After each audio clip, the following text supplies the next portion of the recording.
everything is okay about your academics. What's not okay is, who is this guy? And so,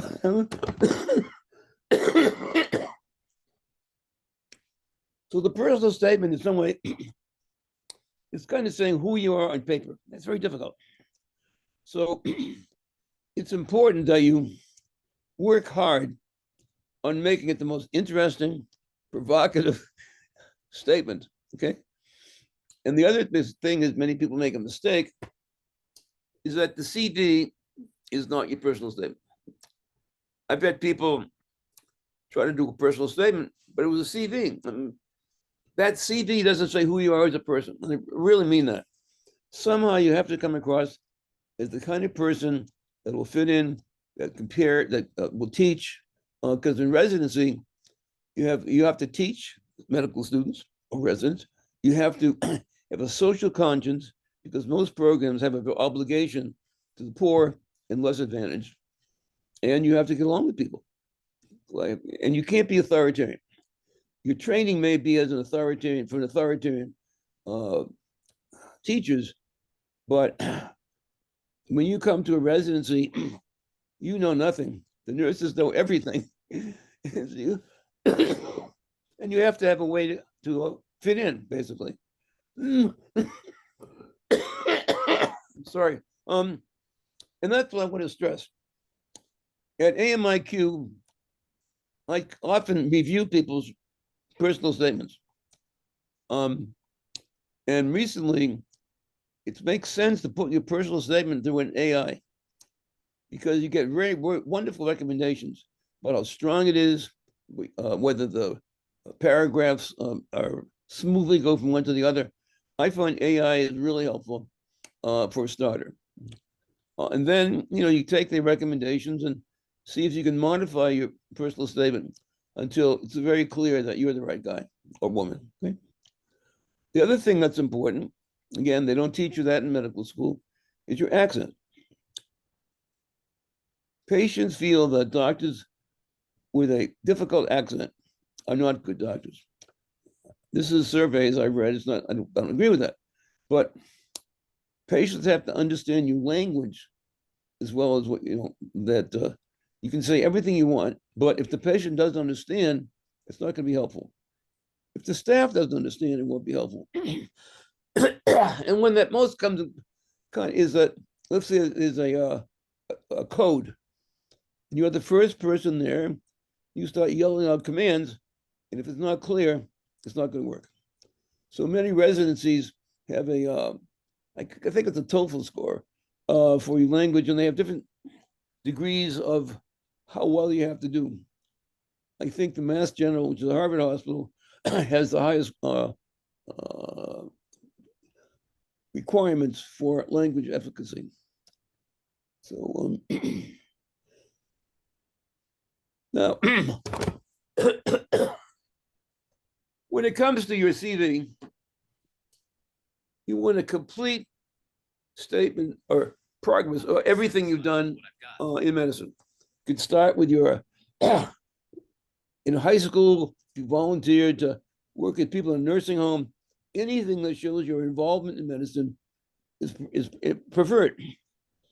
Whatever you put in your CV, you have to know about it. They may ask you, tell me about this episode 5 years ago. You have to know enough to say what it's all about so they know that you're not making it up or just putting things in. If there's a gap in your education, you need to explain the gaps. I'm not sure what my throat did.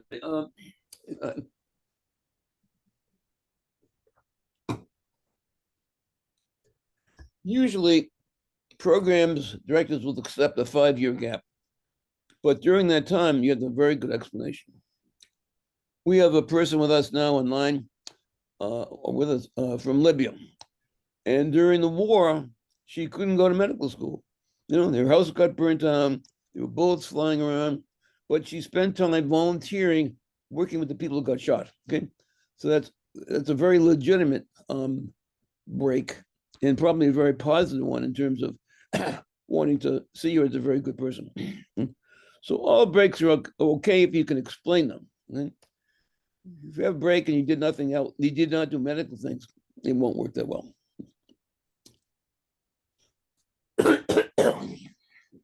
Excuse me. Pneumonia is not going away yet. Okay. Step scores. I can't tell you how important getting fasting the step scores is. Unfortunately, right now, the step scores are not helpful for you because step one is pass fail. How do they know who you are? Okay. Particularly when you come outside the United States, they need to know more about you. And they're not necessarily sure that the grading system in your medical school is equal to United States grades. So the scores are very helpful, but going pass fail does not help them. Step two, I think it's still numbers, but I think pass fail is going to happen. So you're at a real disadvantage because you want to find some way to let them know who you are and how good you are. So the best advice I can give you, study, study, and study. You cannot study enough because you want a good score.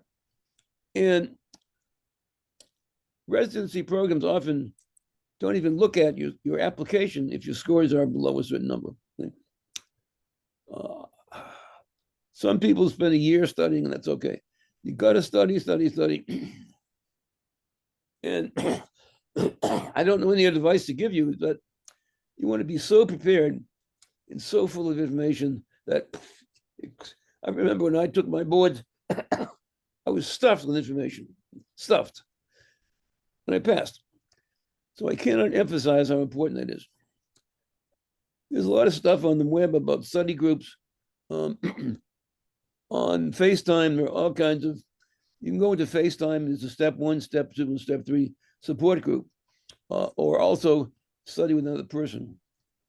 It's hard to do by yourself. Now, it's possible if you have it, if any failures you had, failures, don't run away from it. Okay? If you failed a step, acknowledge it and point out that you will do better next time, something like that. But what's important, when they're looking at you, they use the term red flags. Are there any red flags which means problematic, they have to consider? So a low score is a red flag, but many people can talk them out of it, write a very good excuse. And there was one person from the Middle East, I think she didn't understand all the words, whatever. I had a patient years ago who flunked the American bar exam many times. And when I took a very careful history, she was so obsessive, she couldn't go from one question to another. She got stuck, and she failed. I wrote a letter to the bar exam, and I said, look, her obsessionality will not help, but she knows everything. And they gave her an extra hour, and she passed. So I wouldn't run away from a bad score. Part of being an applicant is you have to be transparent. You really want to know who you are. And you can't hide things. I know when I work with people here in the Amiqt, most of the people I work with are so open, clear, I understand them, I feel who they are, and we can recommend them strongly. But periodically are people who are very closed, say very little about themselves, and that's not helpful because although we're not a program director, we know that it's important that they feel who you are. You know, if you're going to be married for 3 years, you can't be silent. You have to have a sense of how you're going to operate. So one of the real important things is no matter how bad your mistake is, talk about it, accept it, and say, I'll do better next time. Okay. And also, the residency program is very understanding of the fact that you know you made a mistake. You can't hide it, okay? You can't hide anything from them. And the more open you are, the more they'll understand you and support you. So In fact, they like people who made mistakes and recovered. They really do. They're looking for that. All of us make mistakes. We've all messed up. You can say, look, I really messed up on this. It was terrible. I had a fever, whatever, but I understand it and I will do better. Again, but you cannot hide who you are. You can't hide from where you came because they need to know you as a person they feel comfortable with, they trust. Okay? So if you could talk about your mistakes, honestly talk about them, you're much more a trustworthy person than if you keep things quiet. It's very rare, but in our rotations, I've seen a few people after a month, I don't know who they are. Whereas other people, I know them very well, like friends in some ways, back and forth conversations. And I can recommend them because I know who they are. I know what I'm recommending. So it may be in your country, you don't talk that way. I've been told that in some countries, you shut up, you don't talk to the professor, you memorize, and often don't speak up because you're afraid you might get humiliated or bullied. It doesn't work here at all. It's a whole different ballgame. And so the more open you are, the more easy it will be to be with you, the more easy it is to feel your competence. Okay? So I can't recommend that enough.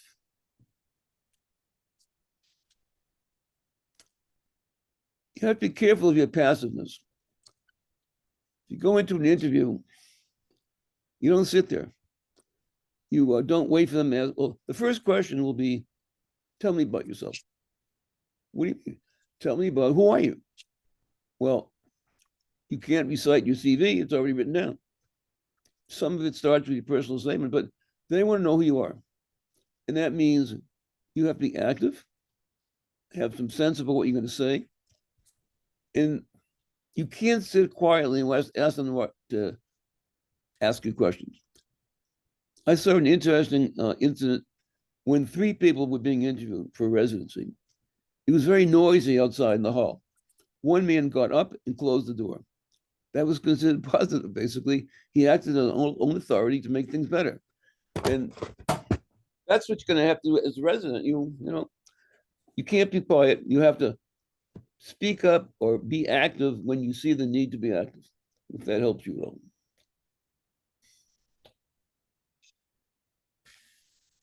And they may ask you crazy questions because they don't. They know you're okay intellectually and with knowledge, but they want to know again who you are. But they may say, if I gave you $1 million, what would you do with it? Okay. We had a rotator who wanted to apply to the University of New Mexico neurology program. They sent her back a letter. What is your favorite word in neurology? Crazy. But it's not to find out what it is, it's to find out how you handle difficult and awkward situations.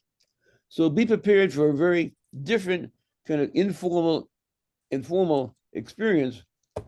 They said, what did you have for breakfast? Anything that may be crazy, they may ask you. And the issue is not what you know, it's how you respond. Okay. And that's, it'd be hard to understand, expected, but that's it's the little upside. Okay. Another thing that I've been stressing is that the first 10 seconds of an interview, they often can decide whether they want you or not. It sounds crazy. I have a little bit of a video I can show you about that. But the decision to hire you is not based on what you know, it's based on how they feel about you. It's sort of a gut to gut, amygdala to amygdala experience. And that's all what we don't talk about that. We don't learn that stuff, but that's the switch you have to make to realize things are going to change. Okay?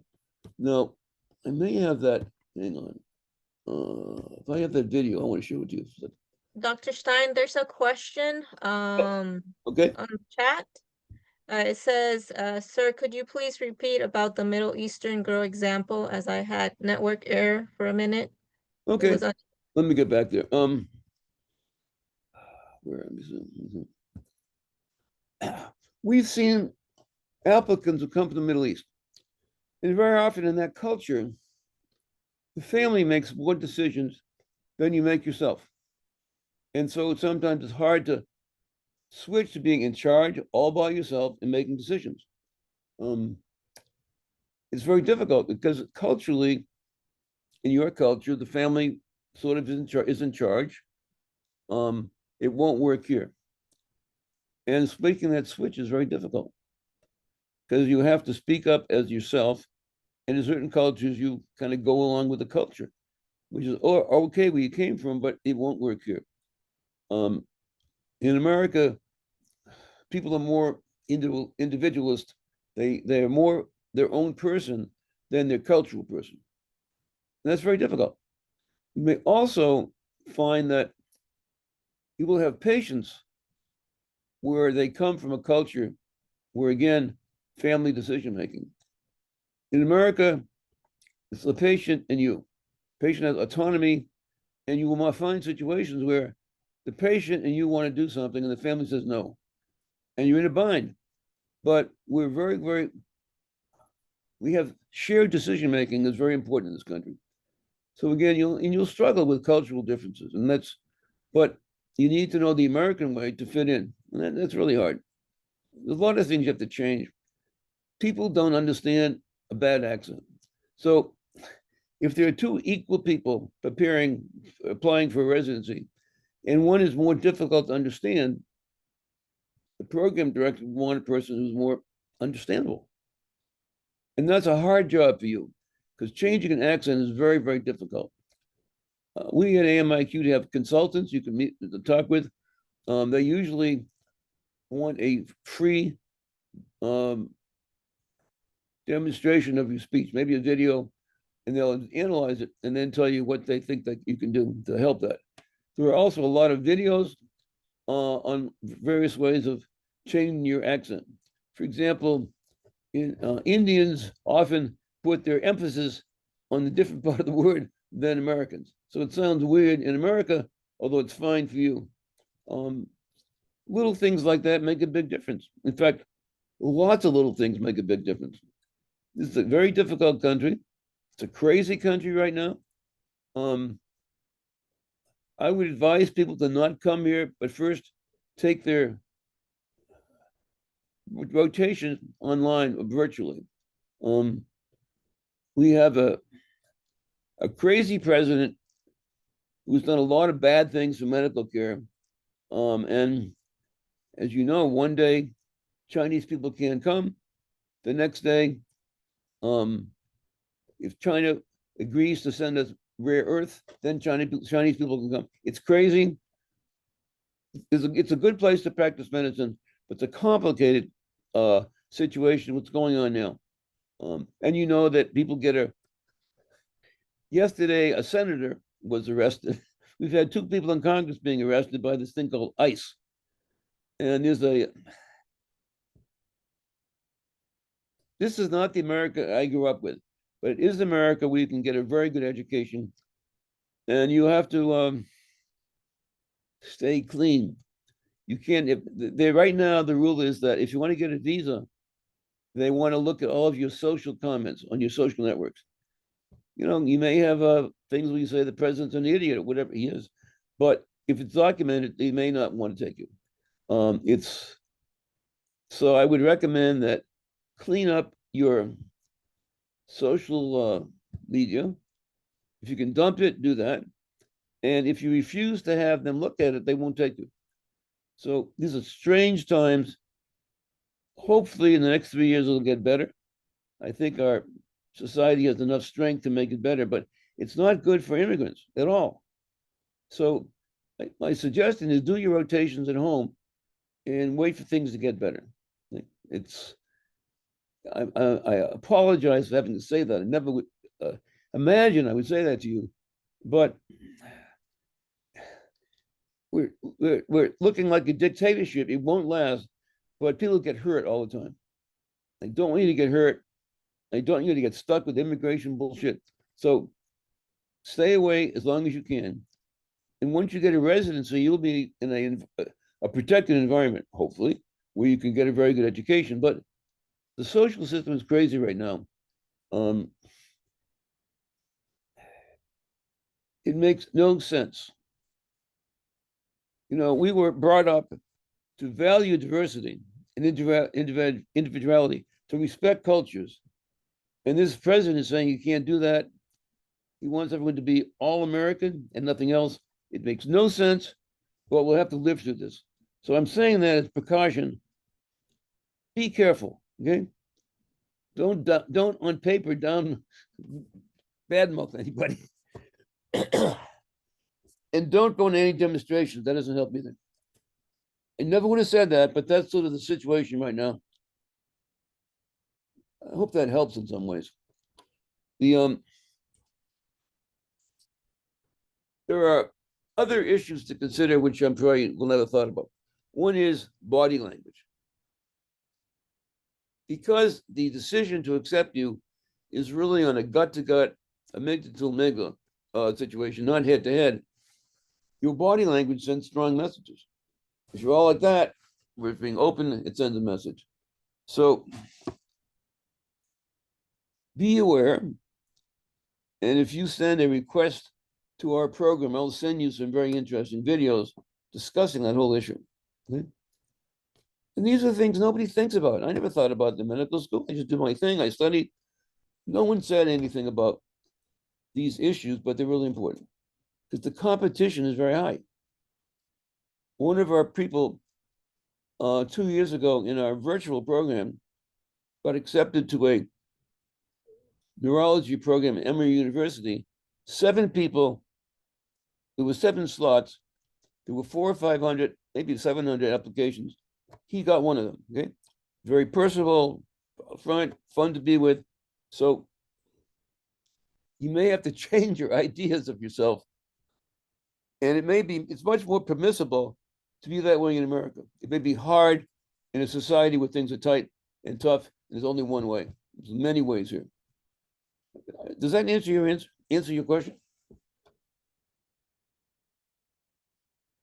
Any more questions? There must be many of them.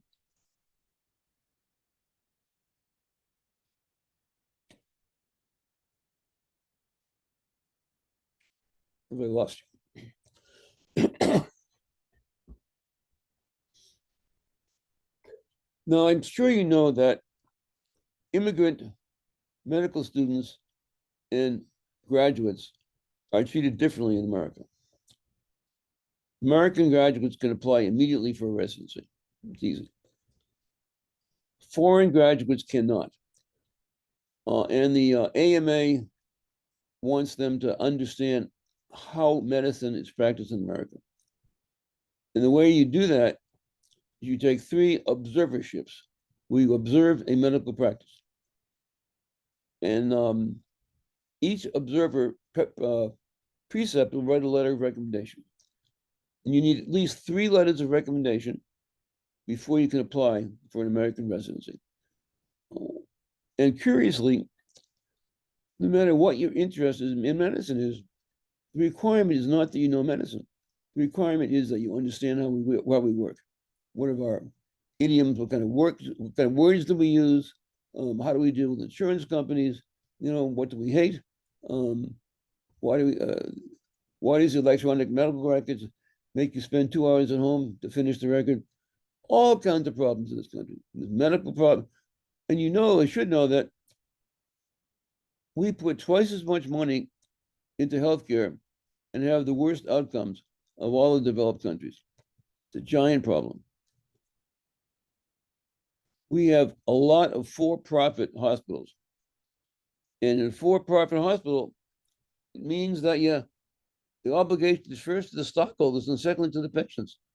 I think it's outrageous, but that's how it is. Let's see, comments. Where am I? Chat, okay. Okay. Okay, someone said that the Middle Eastern girl, you could not get them for that because the network was not working. What I'm really saying is that all of us have the culture we grew up in. That's all we know. And in your own country, the culture is perfect. But in the United States, your culture may not fit in, okay? For example, we have honor killings in America for people who don't fit into the culture. It's crazy, scary, but people carry their cultural values, positive or negative. Okay. Now, the example I was given was a girl from Egypt who said that she couldn't say certain things to a patient because that's not what you do in our family. There was limitations on how she could function based on how her culture, which is built in, it's automatic, it's how you see the world. That's fine if you're living in Saudi Arabia, but it's not fine in America. And it's a really hard job to switch. Really hard. This country is very different. And America is about 250 years old. Most countries you come from have been there for 1,000 years. So we call America an experiment. Okay. Also, our country was a lot of people came here to get away from religious problems, where the King of England said you have to be a certain kind of people. So they came here to find a new country. And although there was a genocide of all the Native Americans, basically the Americans felt they had to conquer an empty country. And as part of the American spirit is, you're on your own, you do what you have to do to make things work. In a regular, normal, older culture, things are the way they are. But here, people make it happen as they go along and make it happen. So that leads to a sense that you're more free in America to try things and fail. But the general sense is that you earn things on your own. For example, we're the only country where people do not have a right for healthcare. It sounds crazy. They do not have a right for healthcare, which means you have to earn it by earning money or whatever it is. But since the 1940s, every president has tried to change it so Americans all have a right to healthcare. It hasn't happened yet. It may not happen, and it's an embarrassment. But that's how it works here. Someone asked me the shortcomings of the Indian applicants. Well, one is, I think your experience has been very much of a passive education. You do not ask questions. You listen to what the instructor says. Nafi, could you say something about that? Yeah, doctor, I could speak. Hello, this is Dr. Nafi, and I'm in rotation. I'm in neurology rotation. I'm doing a tele rotation from UAE, so I'm currently here in Dubai. So regarding Indian students, what I can speak out, because I work at a clinic. I work as a GP here in UAE. So I've got a colleague who is Indian. I'm not from India, but I've got a colleague who's from India, and she studied in Indian education. So of course, one thing that's very obvious is, of course, your exams. Exams are very difficult, and I think all of you are very aware of your NEET PG and NEET UG. So it's very exam focused. It's exam focused, and exams, you have two different types of questions. Of course, you have the application based questions, but also a lot of questions are very theoretical. So there are a lot of questions which are actually not applicable when you come to this clinical practice, because currently I'm doing neurology, and it's purely clinical. Like theory, yes, you have to know a bit of your theory. I mean, like, where is that going? But it's a lot of clinicals. So and I do know, I mean, we are two GPs at the clinic, and I know in and out how the system is. So it's quite bad. And also regarding the study timing, it's all about that study. Your practice is good, clinical practice is good. I know that you guys see it could be from 100 to 300 patients per day, hands down. I'm not saying that, but it's very theory based. So what happens is that somehow you make yourself very introverted. So then when you come to a very different country, it is very different, because here I'm in a rotation and it's a tele rotation. Although it's a tele rotation, there's a lot of talking. There's a lot of talking. There's a lot of expressing. So you have to be there. You have to be somehow an extroverted personality. But what happens is, because of the exams, because of the number of patients that you see every day, and also because of the professors that you have. Your professors are quite strict. There is this hierarchy base. You have that consultant, and then you have a specialist, and then you have the junior doctor, and then you have a medical officer. Then there is this hierarchy system among the interns and the residents. This tends to be not there here in the US. Like here in the US, you're more of a colleague. You're open to discussion. Like I am just a GP. I'm just a GP, general practitioner. I finished my college. I'm working at a clinic here. I'm a physician. I'm open to speak. I'm open to be a part of the team. I can interrupt and I can give my point of view. I could be wrong. I could be right. This is missing. This is missing. And somewhere here in Gulf practice also, as well, it's missing because, I've done my med school here from Dubai Medical College. So here also we have this hierarchy system. You have the consultant, you don't talk. I mean, unless and until the consultant is like really nice, you don't do the talking. The consultant does the talking. So there is a big difference when you come in the US system. You get to talk, you get to give that idea. You are heard. So this is a big difference. Yeah, to you, Dr. Stein. Oh, the medicine in America is practiced as a team. Usually 4 or 5 people work together on a team. And any observation you have is important. You can't shut up because every one of us sees things differently, So you have to be open and talking. You're part of the team. And there's none of this deference to the professors. Okay. We have a back and forth discussion with the professors. It's a very open environment and the other thing is I belong to a health plan, a very good one called Kaiser. Okay. Whenever I see a new doctor, they send me a survey, 2 pages. How did I like the doctor? How did he do? They want to know what my opinion was.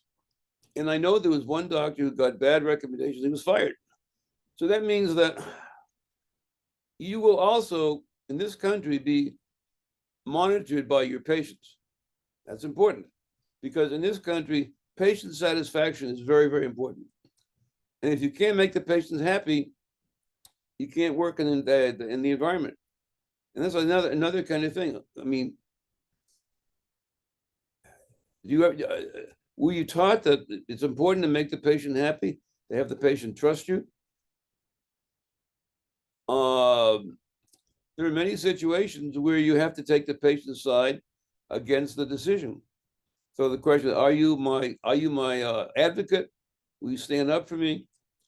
And that's very different. And it's Dr. Nari says it's much more open, much more back and forth, much more saying what you think, asking questions.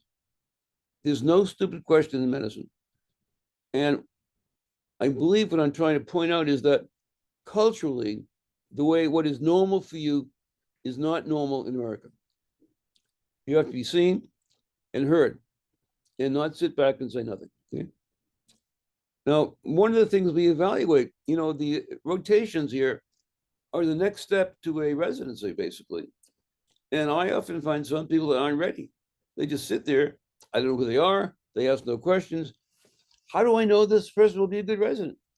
So we try to help you change those habits. It's difficult, but we try very hard to make you as acceptable as possible. And the other thing is, on July 1st, when residencies start, you have to somehow look like, in some way, American doctor. That's really hard because it's really changing the rules for yourself. The first day with your team, you're seeing patients. You have to be active. And maybe you have to be a new self, but that's really important. And basically, I would say you need to be the doctor that you want your mother to have. Really. Really. And that may cause a lot of changes, confusion, a lot of thinking, but you will get there, not all at once, but step by step. Sometimes you can understand our culture by going to movies, at least the ones that aren't that bad and dangerous, but you want to suck up the American culture, even if you don't like it, yeah? Because that's all we have.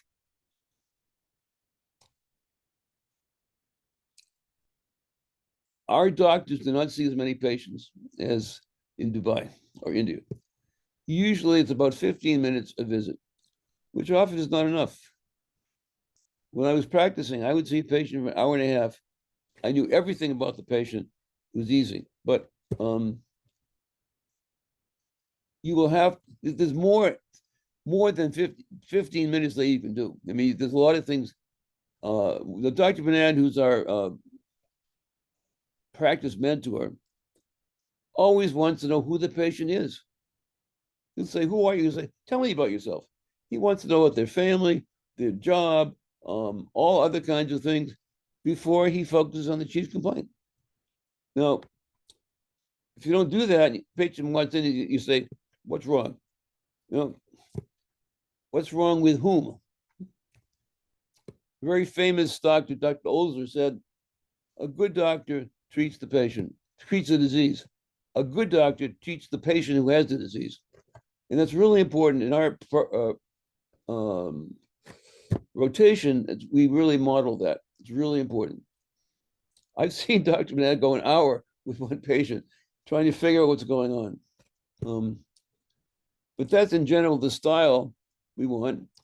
And then let's say, for example, you're on call at night and 3 or 4 patients get admitted. The next morning, you have to make a presentation to the attending. So you have to know a lot, as much as you can, to present the patient. In our program, we ask everyone to give a grand rounds type of presentation. And the reason for that is one of the things you will be doing in a residency is teaching medical students and also giving a presentation of some topic. And the idea is that you present information for a short period of time and wait for questions. And again, the way you get in contact with your doctors in your group is they ask lots of questions and you answer them. Oh, by the way, one of the best things in medicine to say is, I don't know. It's really important. You don't have to know everything, but you have to be honest and open. I don't know, but I'll look it up. I don't know what we had a patient coming in last week with Farm's disease. I never heard of it. Never heard of it.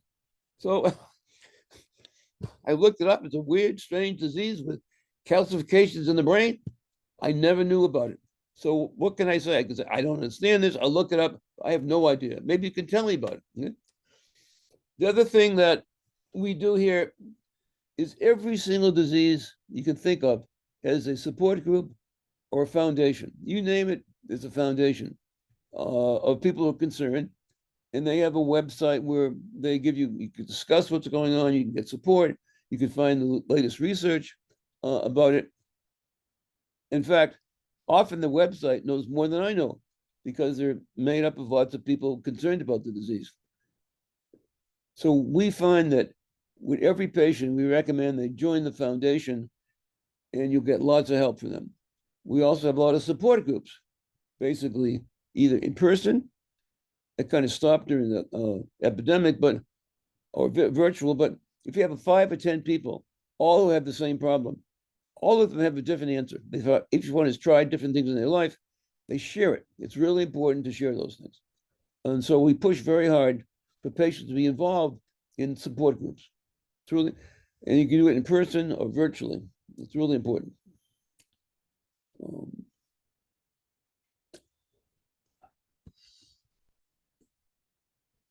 Okay.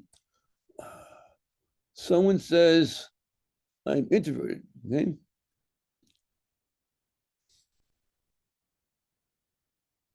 Well, how do we stop that? You can practice with other people, trying to be more alert, more with it. Wonderful thing would be if you can in an acting group or people having a small acting group where you can take on a part and you speak the part, not yourself. It helps you learn to be a little more open. The answer is practice, practice, practice. You will be encouraged in this country to be more open. People challenge you and they want you to answer back. My question is, do you come from a family where people don't say anything? Is that just your own style?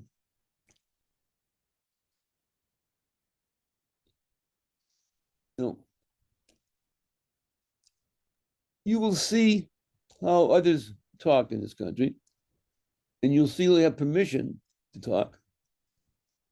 Are you introverted because your culture says keep your mouth shut? Or will it be in a culture here where you're praised and supported by speaking up? So The Dr. patient has Stein, to do know. you want me to take up the question? I think I Yes, can yes. answer that question. Yep. Okay, so Dr. Bhaskar, I have a thing for you. Okay, being an introvert is not wrong. That is your personality. So you know what? During interview, you have to do two things. There are actually two solutions to this. You showcase your personality. If you're an introvert, you express it. You know, the first question itself, tell me about yourself. You know, that's the best ground for you to explain that. Yes, you speak about yourself. You also express that you're an introvert. Now, introvert does not mean that you have to be shy and you should not take charge. They're two different things. That's your work. Being shy, not being in charge, that is not something that is recommended. Introvert is completely allowed. That's your personality. You cannot change your personality. What you need to do is that when you come here, like I'll give you a very, real life situation that I just had like few last week. I'm on telerotation. I've had like few people on site. So just because of miscommunication, what happened? There was no proper introduction. So someone who is there with the patient should actually take in charge that this is me, I am Dr. Nafi, and this is Dr. Stein, and this is so and so.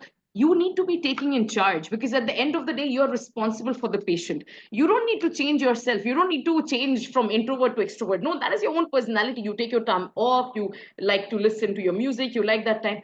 You need to, there's certain responsibilities that you need to stick to. Taking in charge, you know, speaking out when you need to speak out, having that effective communication, being responsible for the patients. This is what is important. And also, when you're in a team, if you think it's there in your head, you speak it out. You could go wrong. You could be right also. You have to also look at the green side, you know. So this is the thing, you know. Introvert, you cannot change your personality. Just that certain responsibilities had to be put forth. That's what I need to say. And yeah, this is from my side. I think that's very important because being introverted, that may be your personality, but you have a job to do. Okay. So you do the job as best as you can. And at that point, the person, you're introvert, you will not be an introvert because you're talking to the patient, tell me about this, tell me about that. Let me explain to you your disease and so forth. That's doing your job. And you do the job so people will understand and respect you. That's all.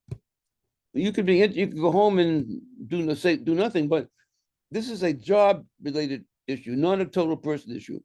You change yourself for the job. Okay.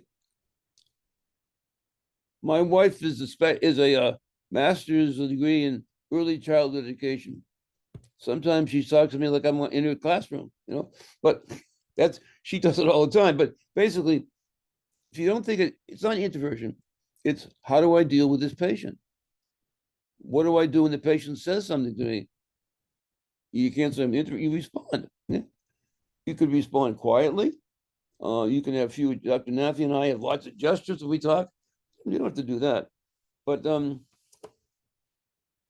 it's really interesting that when a doctor sits by the bedside and sees the patient eye to eye, rather than standing at the top of the bed, and the patient thinks that they had much more time with the doctor, even though it's the same time.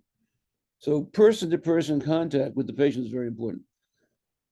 You may come from an authoritarian situation where you stand at the head of the bed, I'm the doctor, it won't work, okay? That's because they're not looking for just the education, they're looking for who you are, how do they feel about you, and then can they trust you? So it's really a person-to-person situation, not a authoritarian textbook talking to the patient. And I think if you do that, it'll be obvious, it'll be clear, it'll be easy. Does that make any sense at all?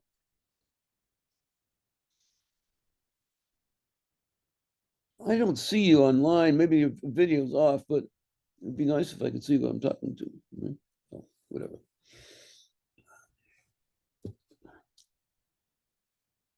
More questions at all? Okay, let me see if I can find someone to share with you.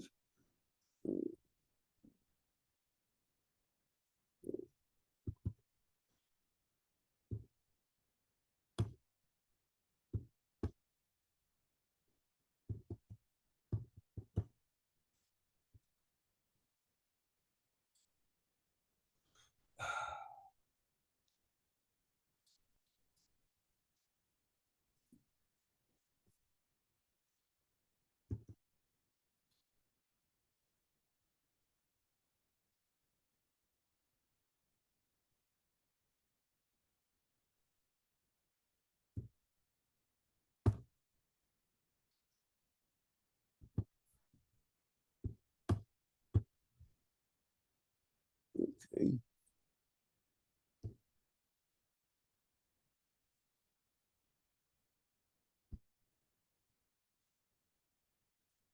This is one of our graduates who did a virtual with us.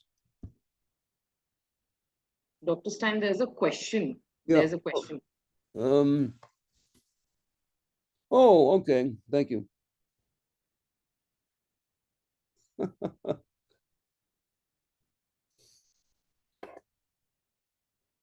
It's okay to hate everything except a specialty you like. I don't know how to respond to that. The ideal is you spend some time with a radiologist. If you want to come to take a rotation with us, we can hook you up with a radiologist and you spend time and talk to them and see if that makes any sense. Really. Again, this is America. You can ask what you want. You can call anybody up you want. We call it cold calling. You don't know anybody. You call them up and say, "Hey, this is I'm a student. I'm interested in being a radiologist. Can I spend time with you?" They'll always say yes. All we doctors like to teach.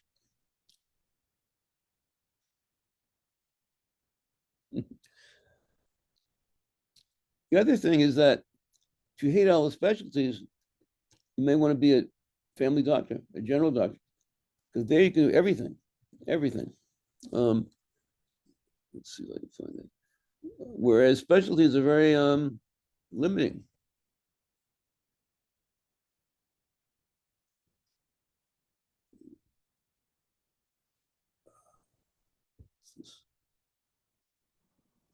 Dr. Bhaskar, if I have understood, the thing is that I think radiology is a good choice for you because you're someone who's confused. You like everything, you hate everything. Radiology basically gives you an idea of everything. Welcome to another.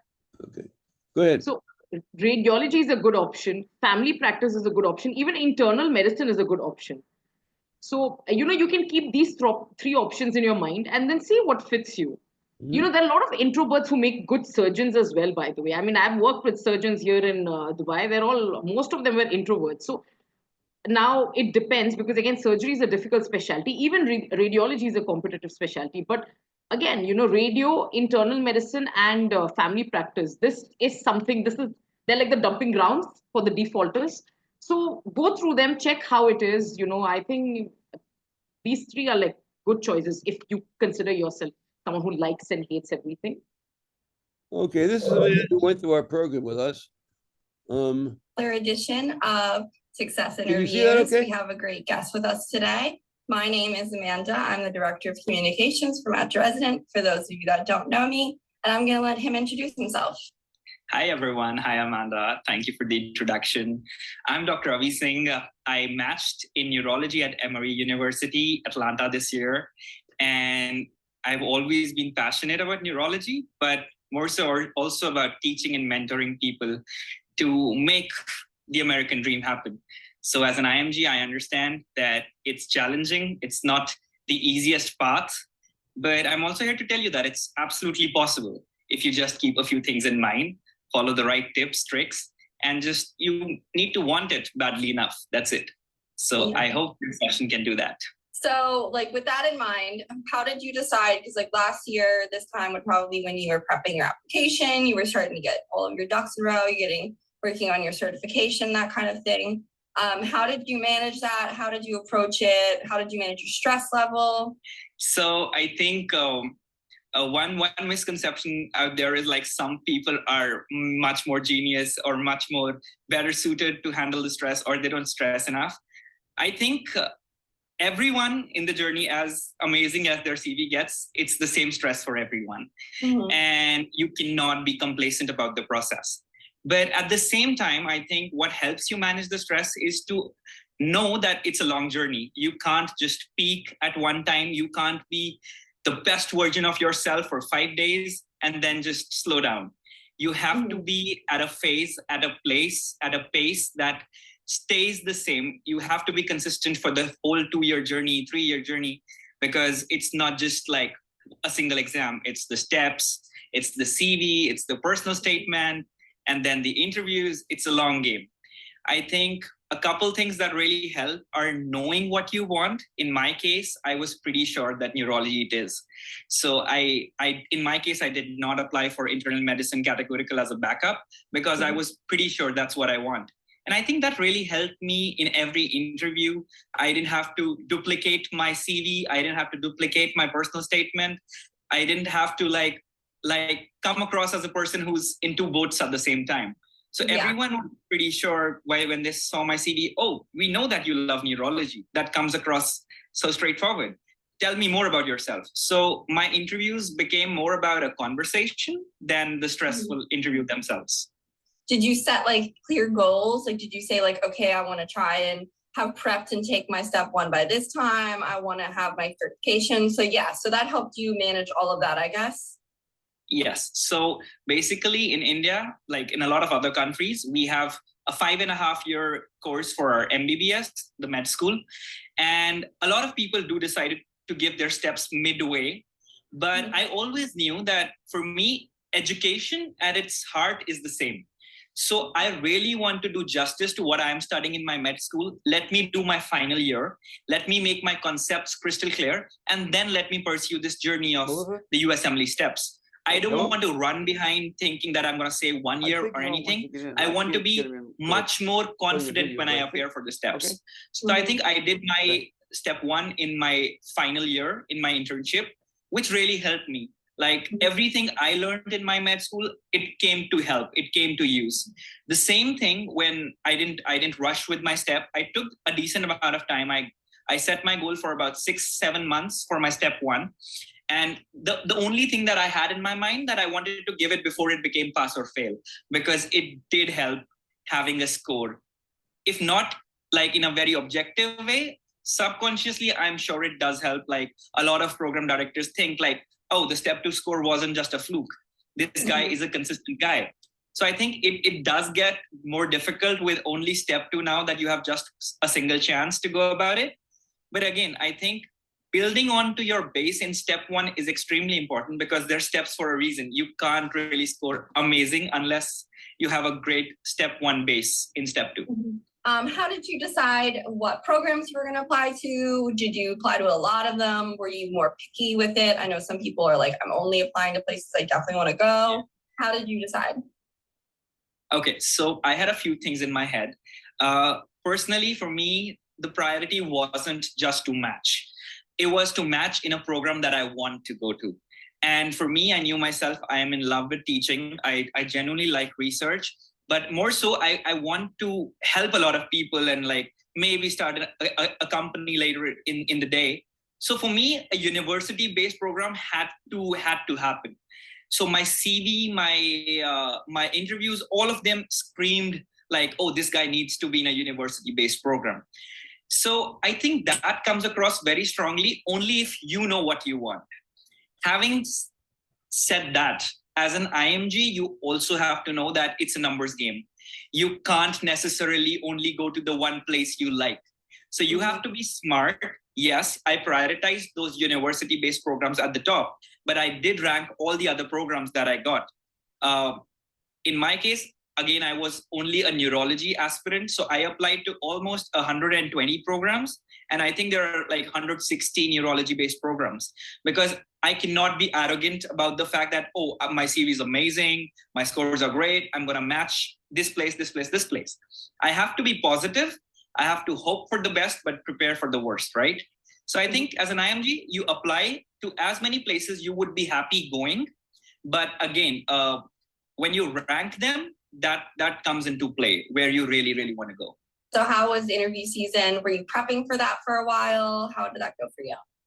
Okay, so yes, I think that's common advice that everyone gives. Start preparing for your season. These are the questions and this and that. But frankly, I was someone who was into a lot of volunteer organizations. So talking over Zoom or video conferencing, public speaking wasn't a huge setback for me. I used to look forward to that.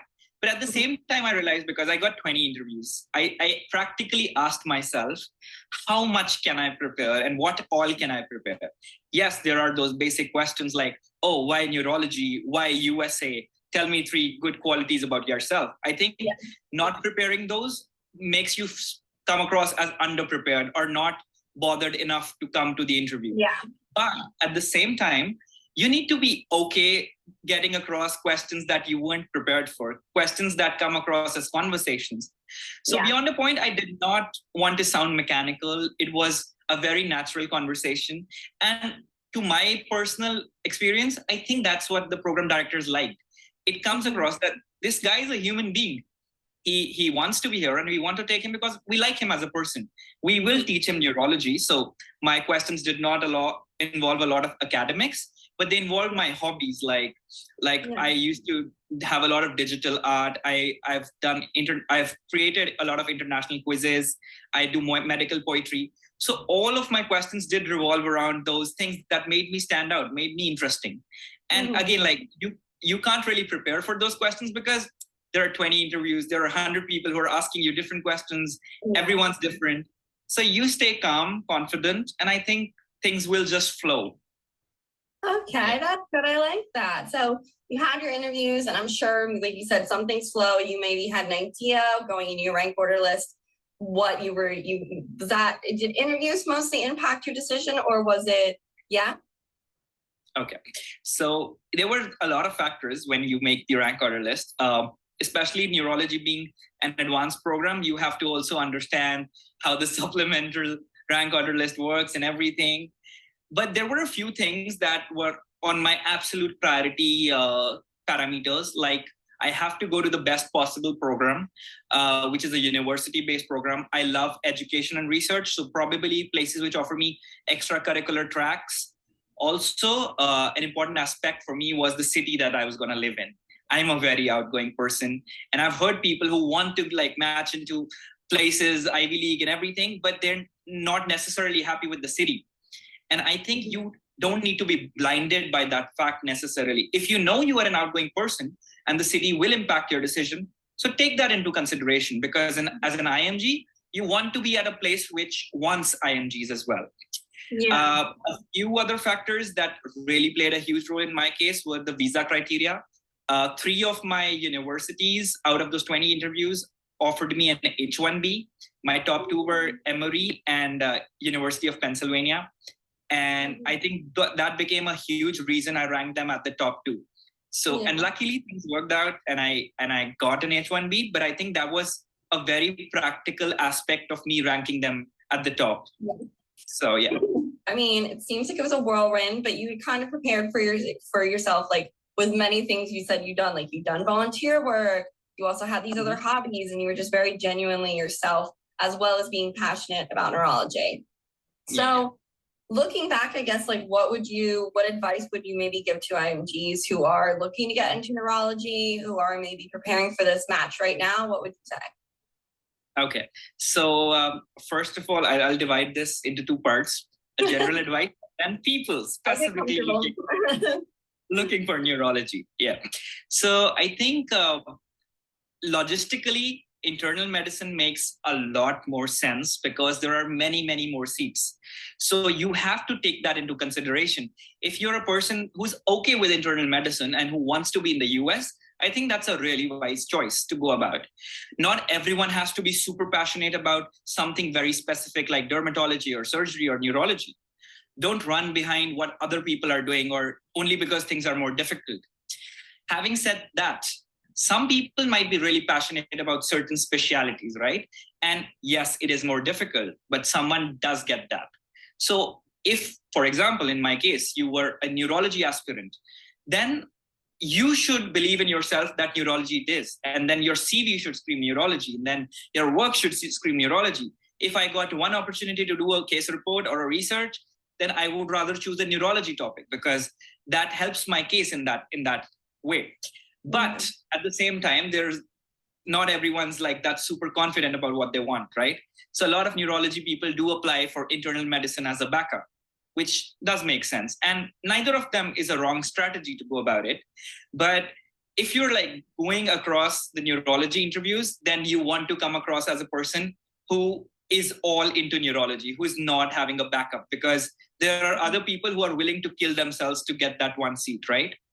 So either you fake it till you make it is kind of my advice, if that is how you want to take it. But in my case, it was very genuine, which just helped my own scenario. Like I knew it's such a struggle to make another personal statement. So let me rather be myself, who I am, right? But at the same time, it's not impossible is my number one advice. Stay around people who make you think that you can do it. And there's a lot of misinformation out there is another concern that I have. So you want to take advice from people who are on similar journeys as you are. Don't take advice from people who are irrelevant to your journey, because there's already too much out there. You want to be focused on your own journey, and you'll make it for sure. All the best. Before we wrap up, is there anything else that you want to add? Okay, so one thing that there are actually a couple messages that I do have for a lot of people. Yeah, go for it. So one thing that I see a lot of people doing is starting from the very basic question, like we want to give USMLE, but we don't know if going to the US is a good idea or staying in my home country is a good idea. And what we usually do is copy a lot of people. You have to understand that you are unique, your situation is unique, your preferences are unique. Nothing is a wrong decision. And same thing, once you choose the USMLE path, which is a long journey, can be frustrating at times, you don't need to follow anyone in specific. What your timeline with the steps is can be different depending on your situation. And you don't need to have an inferiority complex because you are a 1 year older graduate. If you can justify that, it's absolutely fine. That's my advice number one, that you are unique and accept your own story. You'll be absolutely fine. Advice number two is, I see a lot of people who learn a lot of things, who know a lot, but they hesitate when they have to share it with other people. It's like, this is my own knowledge. I don't want to keep it. I don't want to share it with anyone else. I think USA has space for everyone who deserves that position and for no one who doesn't deserve it. So if you share your knowledge, you are not risking your own position, don't worry. And just being kind and helping others in their own way will definitely make you feel good about yourself and help you as well. Like I think the best way to learn is to teach someone. And the third and final advice is, I hear a lot of people saying, oh, you have such a beautiful mind. You're leaving your own country. It's kind of a brain drain. But I think you shouldn't feel guilty about it, because think of the world as one place, as one home. You go to the place that makes you the best version of yourself. If I'm going to the USA, I have the best resources to be a neurologist. I think I'll be in a much better place to help everyone on the planet, including my home country. So I think just take those 3 positive messages with yourself wherever you go, stay confident. And I hope to see as many people in the USA. I mean, if you want it, this is the most beautiful job on the planet. No doubt about it. Yeah. Oh, no, I love your enthusiasm. Well, it's been such a pleasure having you today. And, I'm sure we'll be collabing more in the future. I'm sure that you guys will see this face more. I know that you guys can always feel free to reach out to us. Okay.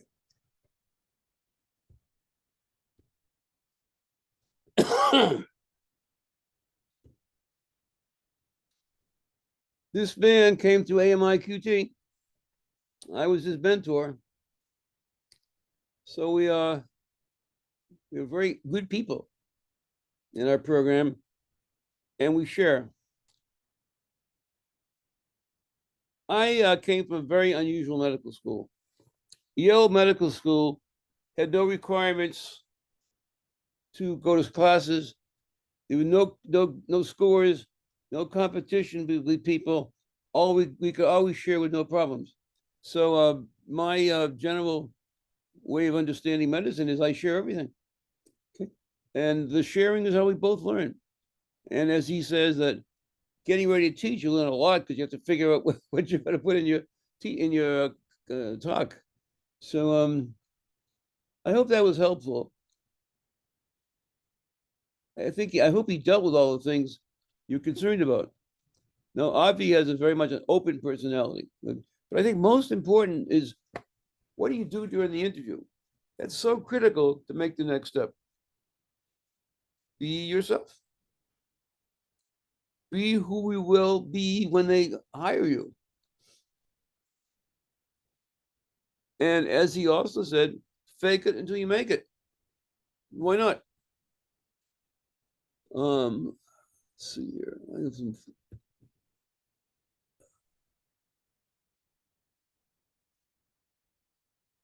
Second here.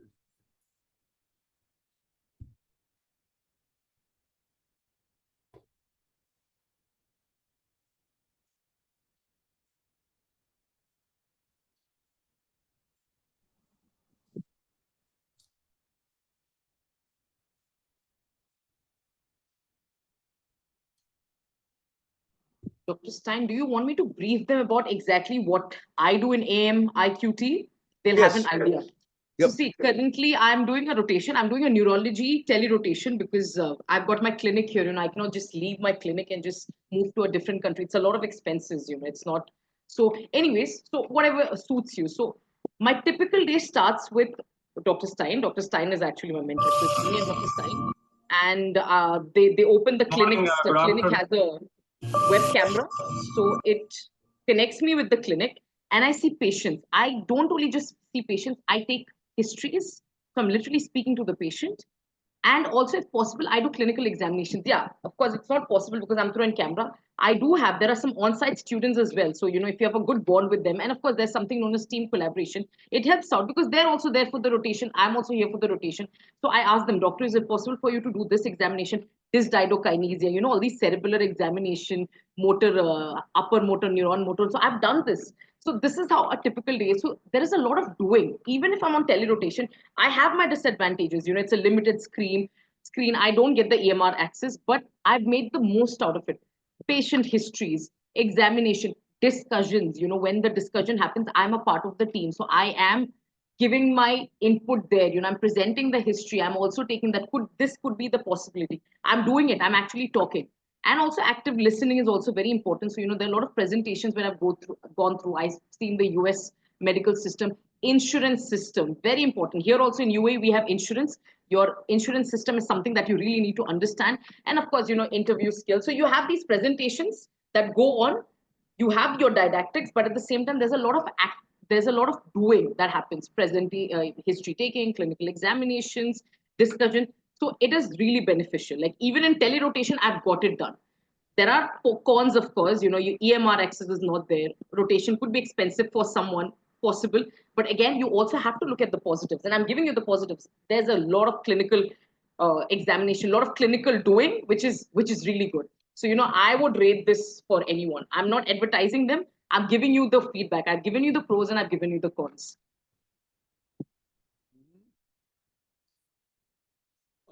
Just like Dr. Avi went to a virtual rotation, Dr. Nafi is doing the same thing, and you can see how useful it is and how important it can be. We do a very good job. And the other thing you should know is that perhaps in the past you thought that a virtual rotation was not as good. Well, it turns out that program directors see no difference between a virtual or a in-person rotation. And in fact, your interview will probably be virtual also. So they changed a lot of the ways things happen. But virtual is fine. We had a person in our program where somehow, because of the disease, she had to do her entire 2 years of medical school virtually, and she did very well.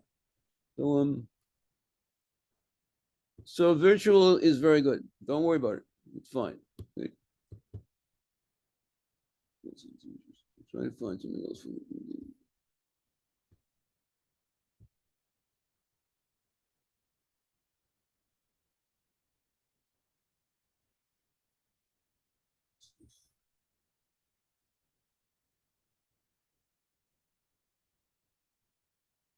Any more questions at all?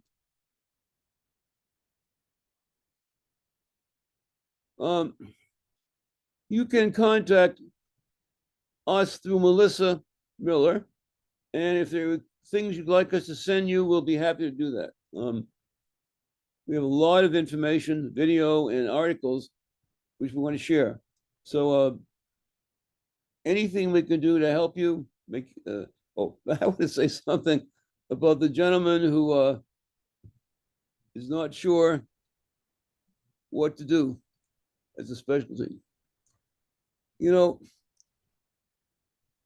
I used to have an expression from Little Bo Peep, you know, about can't find a sheep. It's called let them alone, and they'll come home wagging their tails behind them. Well, for your information, do your thing, okay?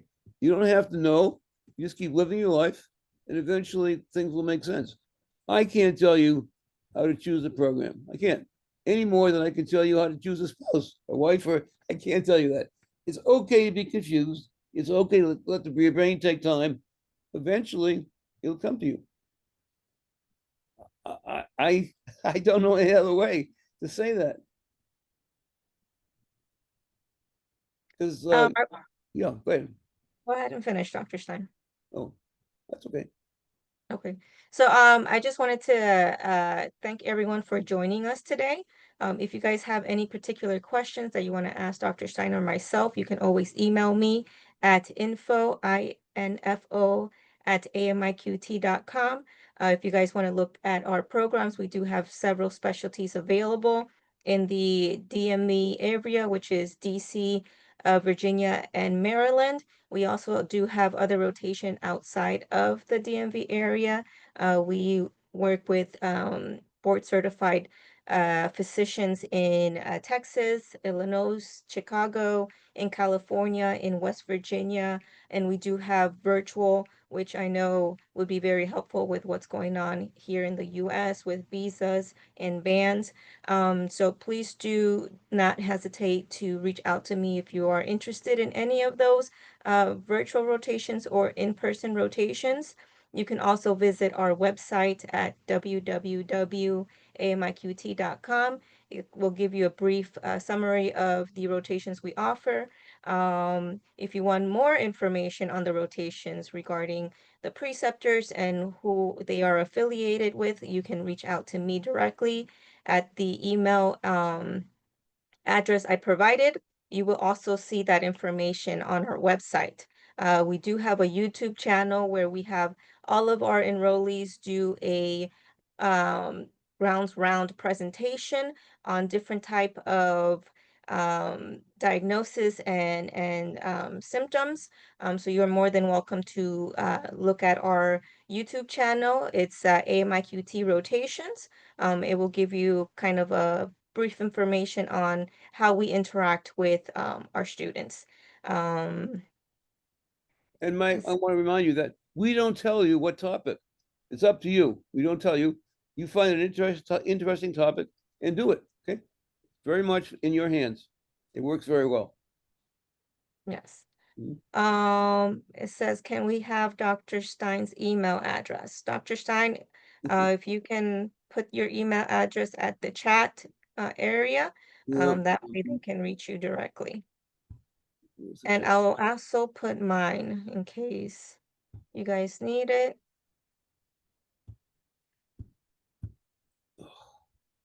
I am stuck. I can't get back to my screen. It's ridiculous. Go to stop sharing. Okay. No. Okay. Thank you. There you go.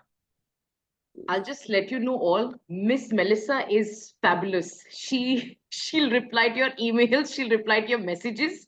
So contact Miss Melissa. She's really nice, very nice. And nice meeting you, Miss Melissa. This is the first time I'm seeing you.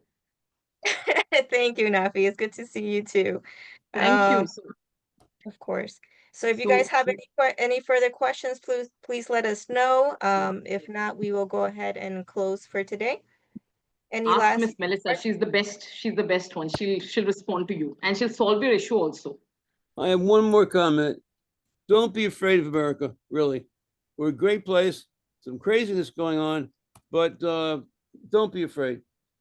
Just, you know,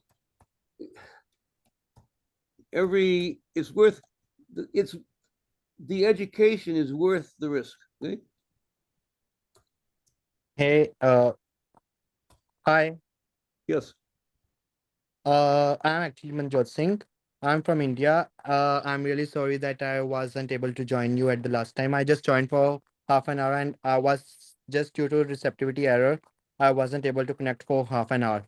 I'll be thankful if somebody could send me the recorded video, the one that I skipped the moment, Absolutely. Okay. on the mail. Yep. Um, Uh, Zoom has to process it, and then I can Pardon? first Zoom has to process this recording, and Okay. then I will send you an MP4. Do you have enough storage on your computer for an MP4? Yeah, I do. Okay. Or we post it on YouTube and get a URL. Okay. Okay, yeah, sure. And where will be the link posted? Okay. I will send you an email. Do I have your email address? Yeah, Manjot Singh 100 @gmail.com. Just Manjot Singh. doctor, just write it on your chat, on the phone. Just Okay, write your okay, email okay, so that Dr. okay. Stein can send it there. And you can get in touch with Miss Melissa also. Miss Melissa is responsive. Just get in touch with Miss Melissa. Info I at actually lost so many contacts just for half an hour. I was recording the video and I was listening, but just due to receptivity error, I wasn't able to get. No problem, doctor. It's okay. They will respond to your email. No issues, no issues. Okay, may I know the email of Dr. Melissa? It's info@amiqt.com. All right. Thank you. No problem. Any further questions? No, thank you. Well, Well, I thanks for wanted- joining. You know, our success is your success. I mean, your success is our success. We're very passionate about what we do. We love this. America needs so many IMGs. We will be down about 120,000 by 2030. We need IMGs very much. 1/3 of our doctors are IMGs. We need you. We want you. And any way we can help you, we will do that. Okay? Last more query. Will this Zoom meeting again be held anytime soon? Melissa can schedule that anytime we need to, okay? Melissa is Alright. wonderful. I think we will probably do another webinar close to the deadline for the application. So I will be, if you guys have us on Instagram, go ahead and follow us and we'll be posting it through there.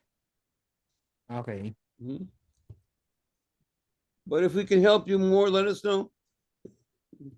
No, you're too kind. Okay. Well, thank you so much, everyone, for joining. Have a Thank good you. day or Bye. good night, depending on where you Bye. are. Thank you. Okay. Thank you again.